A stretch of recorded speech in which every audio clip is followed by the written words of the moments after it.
We all know UX designers are being paid a lot these days. And everyone has this question, why? Why are UX designers paid a lot? They don't even code, they simply draw things on screen, isn't it? It is very natural for us to think like this, especially when we don't have total idea about what UX designers do.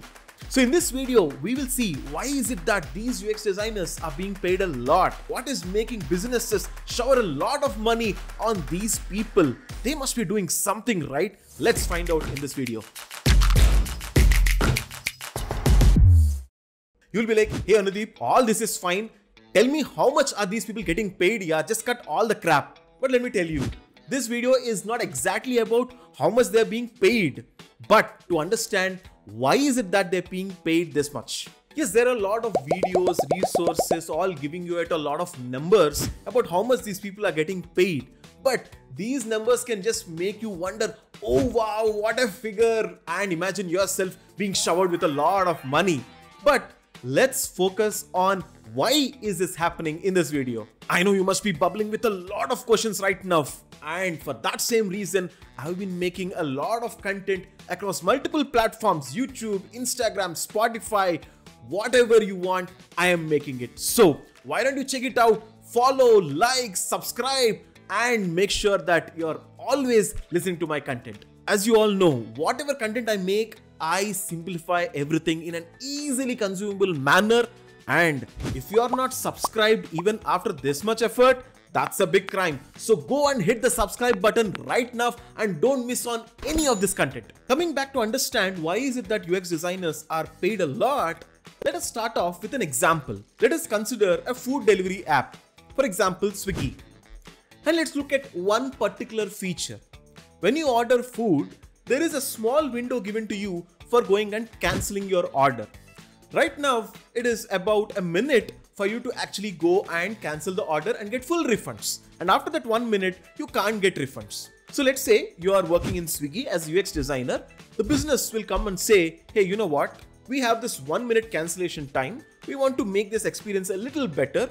Let us give full refunds, no questions asked for the first 1 minute. But for the next 5 minutes, customers can also cancel the order, but the money cannot be refunded, but it can be used for further orders. Let us say Swiggy wants to implement this feature and the business is talking with you as a UX designer. But you might say, hey Anudeep, before going and explaining the whole thing, can you tell us why is it that Swiggy might want to do this? How does it help its business? So let me explain you. What happens is with this 1 minute cancellation time, it is very difficult for customers to take a very good decision about what to order because you can't cancel after 1 minute. Your whole money is lost if you want to take a decision later. But what happens is adding a little more time can relax the customers, can actually make them feel that, hey, you know what, I have more time, I can cancel, therefore let me place orders. So there is more chance that a lot of people convert from people going and searching food, exploring, to finally going and placing that order. So it might help the business get more orders if at all they go and give more chances for the customer to actually go and prevent whatever errors they might be making. Okay, now you must be like, hey Anudeep, all this is great, but what does any of this do with the UX designer? Why did the business have to come to the UX designer with this problem? This naturally happens because a lot of us don't know what UX designers actually do. We think they actually make a bunch of screens, they actually get some requirements from someone, they actually make a set of screens and give it back to them, right? But let me explain. So here if you observe, there are a lot of unanswered questions. How do you know how much time to increase? How much time to give after that 1 minute? How will customers receive this? There is a multi-level communication here. The first 1 minute is a different model. The next 5 minutes is a different model. You don't know how the customers will understand this, right? And you also don't know if a similar model exists anywhere so that people are already used to something like this. Or you also don't know if it has to be newly taught to the customers, right? Which means there is a lot of spend which has to happen educating customers about this new feature. And there is more because we don't actually know how much information can a customer process at that particular point of time because the customer had a long journey. They started from trying to decide what to order, then making a lot of process to select the order, finally placing the order, making payments and all these things. And finally now they are trying to decide whether they have to cancel the order or not. So at this point of the journey, how much can a customer process? You don't know about that as well. So therefore, as a part of this, UX designers need to do a lot of research to understand the customers, analyze this research, understand and gather insights from this research, go and convert these insights into what are all the actionable items they can implement in those features. And after they generate these ideas, how is it that they can build prototypes, models to explain how is it that this feature can be used by the customers. And after finding all this, they'll have to go and test again with the users to see if the whatever they have built is actually going to work or not. Wow. What? UX designers do this much? I had no idea. I just thought they just make those screens. Yes, and this is why they have a lot of responsibility, and therefore it requires a lot of skill, it requires training, it requires practice of the UX design process, and having proved this and having got these results for multiple other projects. So now you might say, hey Anudeep, I understood what a UX designer does, but let's get back to the problem. Isn't it best for the customer if they actually give unlimited time to go and cancel their orders? Yes, absolutely. It's the best experience for the customers, but it's a sure shot way for Swiggy to close down its business in the next few months.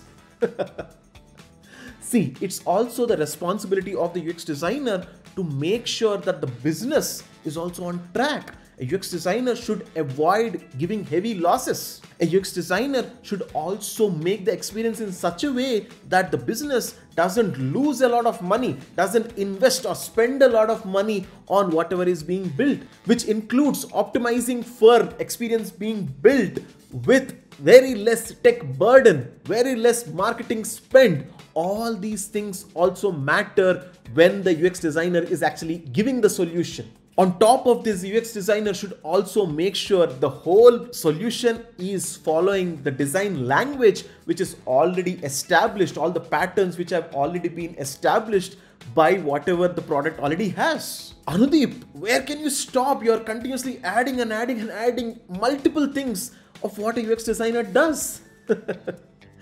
Yes, I know this, but what I'm trying to tell is the heart of this is a UX designer should make sure that the best experience is given to the customer, but also the business gets the maximum impact by spending less amount of money. You get it? UX designer is responsible for saving money to the business as well, which means the UX designer is a very, very valuable asset to the company. Imagine this. Let's say you're entering a casino. You want to go and do a gamble on a table over there. But let us say you meet an expert over there who is like, hey, you know what? Before you play a very completely random game, let me give you some tips. Let me help you actually reduce the risk of the gamble which you're going to put on the table. What would you do? Would you actually be like, no, I know my game. I'll be completely gambling and have huge losses or maybe have huge profit? Or will you actually consult this person, maybe spend a little on this person and reduce the risk which you're going to have going and taking the gamble? Yes, maybe in a casino you might be high and be like, hey, you know what, I'll do it. But as a business, they have to take very careful moves, and therefore they will invest on those people who can always reduce the risk of a gamble for a company. So, do you now see how important the role of a UX designer is for the company? Now you get it. Why is it that UX designers get paid a lot? It's simply because they save a lot of money to the business. But then you might say, hey Anudeep, awesome, there are a lot of people who are learning UX and probably everyone can do this.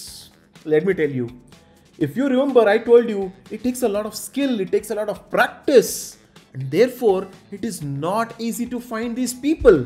You will find a lot of people very good in a lot of tools. A lot of people can make screens, but how many people can you actually find who can solve problems in this manner, keeping all the aspects which I have told you? Not a lot of people, and therefore it takes money to go and get them. Yes, I know what you're thinking right now. Anudeep, I want to be this person. I want to be that person whom the company is desperately looking for, who want this complete impact. I want to be able to save this money to the company and be paid a lot. Yes, Let me help you a bit over here. It all starts from understanding what a UX designer does, and it also is dependent on what understanding the company also has about how to utilize a UX designer. It is called UX maturity. Please go and refer about this term as well.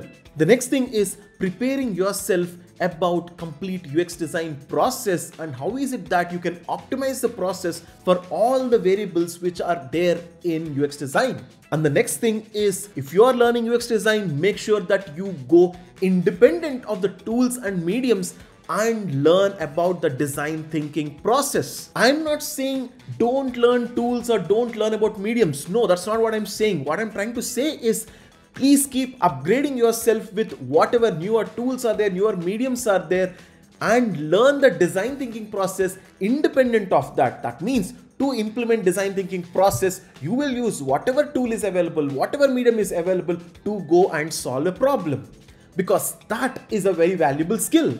Which therefore brings to my next point, is to be always learning and being a student for life. If you agree with me right now, go and comment, yes, I will be a student for life. Hashtag S4L in the comments. Yes, I know you are like, hey Anudeep, all this is good. Is there any way that you as Anudeep can train us, learn UX design and make us this valuable? Yes, I'm very happy to do that. Please go and check the description of this video for all the relevant links for you getting mentorship from me. But before all that, there is definitely one thing you can do now. Go and share this video with all those people who need to get this perspective right now.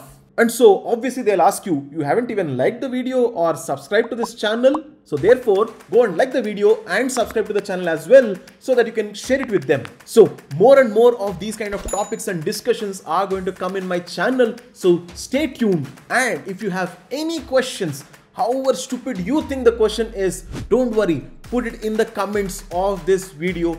I'll probably make a video on that as well in the same manner. However you are watching this video, completely simplified for you to understand everything about the industry of UX design. See you in the next video. Thank you, student for life.